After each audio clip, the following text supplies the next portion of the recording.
Labag sa konstitusyon ang utos ng impeachment court na ibalik sa Kamara ang articles of impeachment ayon sa Philippine Constitution Association o PhilConsa.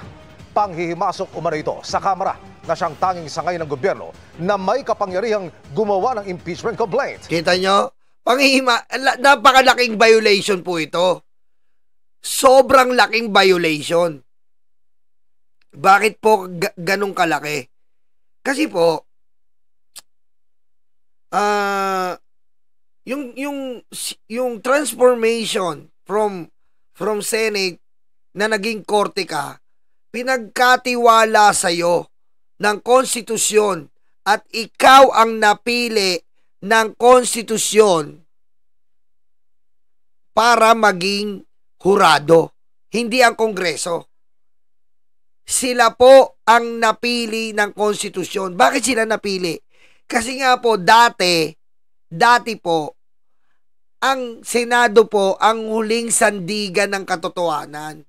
Sila po ang last option of truth o katotohanan. Dahil sila ay nagtra-transform to impeachment court, sila po ay nagtra-transform bilang election regarding sa election. Kaya yan po ang Senado natin. Ganyan po sila kaimportante. Pero ngayon po, wala na ngayon. Hindi mo na makita ang huling sandigan ng katotohanan. Dahil hindi pa nag-uumpisa, nakikita mo na ang tunay na balat at anyo. Ganun na po yung Senado. Ganun po. Nag-transform ng hurado para pigilan ang inuutos ng konstitusyon. Saan makakita nun?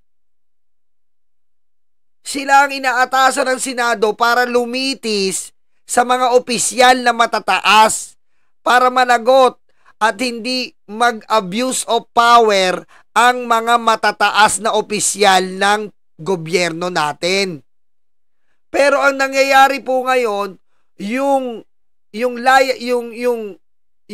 pinaka-obligation nila na yon, ginagamit nila ngayon sa mali. Nandun tayo sa punto na ngayon. Ginagamit nila ang kanilang mandato at obligasyon para sa konstitusyon sa mali. Hindi po sila inutusan ng konstitusyon na i-remand kapag may impeachment complaint. Wala pong ganon. Ang sabi lang, immediately, simulan nyo yan. Ngayon, hindi. Paatras ng paatras ng paatras ng paatras po ang ginagawa nila. Kahit sa ordinaryong court, hindi po ubra yun. Paatras ka ng paatras. Hindi pumapayag ang hurado ng ganon. As much as possible, gusto nga tapusin yan ng mga hukom. Pero itong hukom ng ating mga Senado, paatras po ang gusto nila. Binabalik nila lahat. Binalik sa Kongreso ngayon. Tas meron pa silang pangalawang motion. Natatanungin mo yung 28th Congress. Ganun po binubobo yung tao. Paano mo itatanong yung 28th Congress kung hindi pa posibleng mangyari yun? Dahil alam mo naman sa sarili mo at utak mo na ang 28th Congress ay July pa.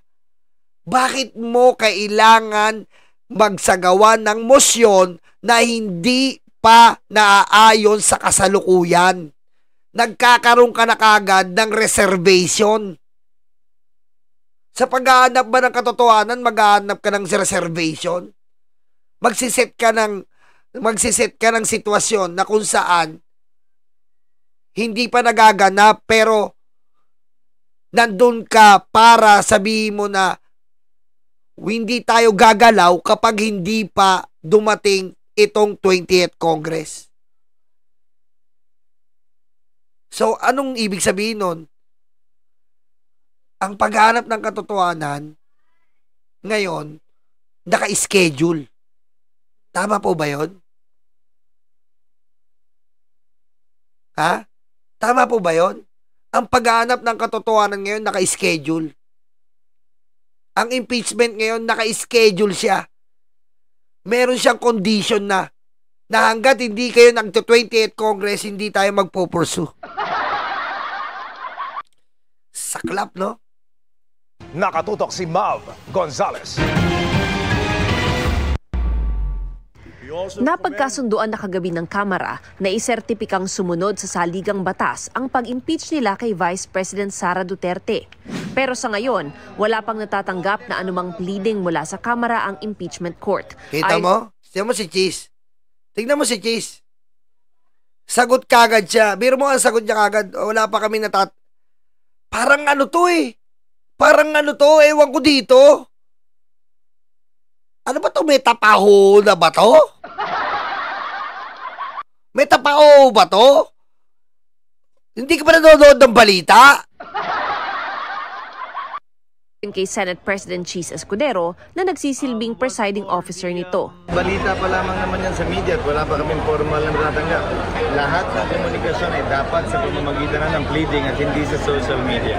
Hindi naman tinanggap ng House Secretary General ang order ng impeachment court na ibalik sa Kamara ang articles of impeachment. Gagalangin namin yon tulad ng kahilingan at panawagan kong paggalang din ng Kamara sa anumang pagpapasya ng Senado bilang Senado man o bilang impeachment court. Pinanindigan ni Escudero na mas mataas ang Senado bilang impeachment court kaysa sa Kamara. Kita mo, mas mataas daw ang Senado kaysa impeachment court. Hindi na po ngayon mataas ang gusto ng taong bayan. Kita mo sila na ang mataas ngayon. Mali kagad yung salita ni Cheese eh. Cheese, ang mataas ngayon, ang paghahanap ng katotohanan, ang taong bayan. Naghahanap kami ng responsable sa pagkawala ng pera, Cheese. Yun ang mataas na iisipin mo, hindi kayo ang mataas. Mali yung mga binubulalas nito eh. Paano kayo mataas? Kami ang mataas. Naghahanap kami ng katotohanan, Cheese. Nawawala ang pera ng taong bayan. Ilang taon na to, Cheese? Nawawala yung pera ng taong bayan, parang hindi ka naaalarma. Nagpapatudyadaan pa kayo kung sino mataas. O sige, pare-parehas na kayo mataas. O nasan na? Ano nangyayari? Diba? Biro mo yung salita mo, mas mataas kami ngayon sa Kongreso kasi korte kami. O, and then what? O, ibabalik sa inyo, and then, patibong. O, anong patibong, Nyolo? Patibong po. Alam nyo gagawin? Patibong eh. Kaya nga sabi ko sa inyo, patibong. Ayaw nyo maniwala sa akin, patibong ang lahat.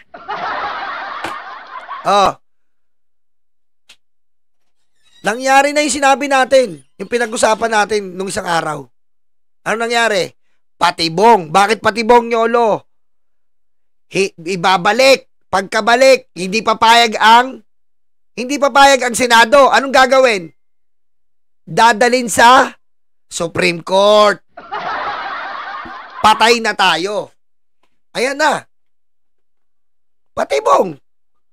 Sinadya nila yon na remand na kahit wala sa konstitusyon, ngayon alam nila na hindi tatanggapin ang prosecution, ibabalik sa kanila ngayon, pagkabalik sa kanila, hindi nila tatanggapin, anong mangyayari?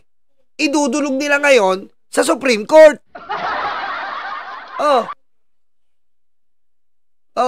Pag dinulog sa Supreme Court, delay. Wala na. Yan na yun. Nagkatotoo na ang iniisip natin. Nagkatotoo na. Napindeo na. Delay na naman. Hindi labag sa konstitusyon ang pagbalik nila sa Kamara ng Articles of Impeachment. Korte lamang ang makapagsasabi. Pero para sa Philippine Constitution Association o PhilConsa, unconstitutional ang utos kaya wala itong bisa. Kamara lang anila ang pwedeng gumawa ng impeachment complaints at pinanghimasukan na ng impeachment court ang kapangyarihang ito. Walang pakialam ang impeachment court dyan na ipasa-certify pa nila sa House kung tama at constitutional yung kanilang articles of impeachment. Kita mo? Kita mo yung paglabag na itong mga to. Kapangyarihan na gano'n ng impeachment court. Sabi rin ni dating Chief Justice Reynato Puno, circumlocutory o pinaikot-ikot ng impeachment court. Ito yung kino-quote ni Bato. Si Renato Puno. Yan, nagsalita na. Ito yung kino-quote palagi ni Bato, Renato Puno. Ito, nagsalita na. So, pinaliwanag ng PhilConsa kung anong ibig sabihin nito. Pinapalabas mo that you are complying with it, but in reality, you want to evade your constitutional duty. Sir, Alam nyo, ito lang Di ba sinabi ko kahapon? Kanina ba yung kahapon? Bakit mo ibabalik? Bakit ka magko-question na kita mo bobo to si Cayetano tsaka si Bato Bakit mo ko-questionin na legal ba ang impeachment? Hindi mo ba binasa? Diba? Hindi mo binasa? Kasi kung binasa mo yung impeachment, makikita mo dun Makikita mo dun yung pinanggalingan ng impeachment kung legal o hindi. Paka-basic hindi nyo binasa yung impeachment, pinulitikan nyo agad. Kaya yan yung nirereklamo ni Tito Soto. Hindi nyo pinasok sa rules ng Senado. Hindi nyo kasi binasa At wala kayo yatang intensyon basahin. Diba? Locutory. If you ask a certification for clarification, it will be the start of certifications of all, even on evidence. So dapat yan, ang gagawin ng impeachment court, proceed. Issue the summons, pasagutin mo, okay? Huwag mong ibabalik kung ibabato doon sa complainant. At kung may question ang kampo ng bise sa legalidad ng articles of impeachment, pwede ito hatulan ng korte sa dulo. Sagot ng impeachment court? This is a political process po. Hindi po merely legalistic, hindi po merely yung mga kung anong nakasaad sa rules o yung mga jurisprudence lang ang susundan natin. The impeachment court has the power to interpret the Constitution as well. Samantala, inaasahan ng impeachment court ang sagot ni VP Sara sa summons sa June 23. Ang prosekusyon naman, merong hanggang June 28 para mag-reply sa tugon ng bise kung nanaisin ito. Para sa GMA... Kita mo, pinagpapasapasahan Wala na yung impeachment, pinagpapasapasahan na nito mga hype na to. 'Di ba? Kita mo kasi kung binasa ng Senado yung impeachment, ba't ka magtatanong? At kung magtatanong ka, itatanong mo 'yan doon sa prosecutor. Wala pa kang nag-a-appear na prosecutor Binalik mo? Kita mo? Ang hayop, no? Ang gagawin naman ngayon yan, pagkabalik, eto na gagawin yan. Ang gagawin yan, pagkabalik, hindi rin tatanggapin ng Senate. So, merong argument na. So, pag may argument, anong gagawin? Ilalapit na sa Supreme Court. Wala na. Naloko na. Ilalapit niya sa Supreme Court. Yung, di ba? Anong bukang bibig ni Cheese? Anong bukang bibig ni Cheese? Sabi ni Cheese, kung ganon, iano natin sa Supreme Court. Planado. Patibong. Planado. Kita mo? Patibong ang ginawa